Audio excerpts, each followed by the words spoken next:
Hey mga kapeds, nandito tayo muli sa Ilog ng Irawan. Ang araw po natin ay January 4, 2025, alas 11 ng umaga. At ngayon po ay kitang-kita po natin ang ganda po ng ilog dito sa Irawan. Nakitang-kita po yung ilalim, yan. Yan. Alright. Ngayon guys, kung dadaan kayo dun sa kabila, meron pong donation na dapat tayo kung magbigay para po sa cleanliness ng area.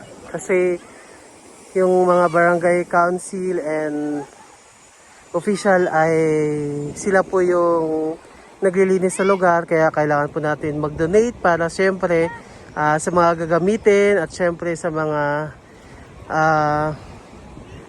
in charge dito para magluminis yung lugar ay mapanatili. Ayan. Kaya sa mga pupunta dito, donation lang naman po any amount ang kailang hinihingi doon po sa bandang papasok ng entrance po doon sa kabila. Ayan. Ayan po yung tubig dito sa Barangay Irawan, lungsod ng Puerto Princesa. Ayan po. Napakalinaw po nito. Ayan. Di ba linaw? Lapad po nito. Alright. Alright. Wala po masyadong tao ngayong araw. Napakaluwang. At yung tubig po ay napakalinaw. Kitang-kita po yung ilalim. Ayan po. Napakalinaw po. Oh. Ayan. Kahit po tayo sa ilog, kung gaano po siya kalinaw. Ayan. Malinaw po siya. Yan, kita yung ilalim, oh. Yan po. Kita. Alright. Muna tayo din sa dulo.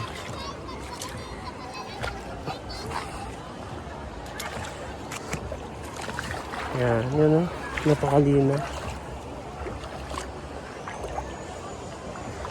Yan, oh. Lalo pag mainit, guys, kita-kita yung ilalim. Yan, oh. Kita-kita yung bato. Ayan, o diba? Yung lamig ng tubig saktuhan lang. Bato-bato. Ayun, bato. Bato pala. Ayan. Linaw, perfect.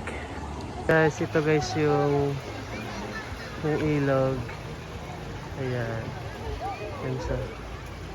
Medyo mababaw na pero maluwag pa din yung dinadalaw ng tubig. At napakaganda ng lugar. Alright. Kaya pasyal na dito.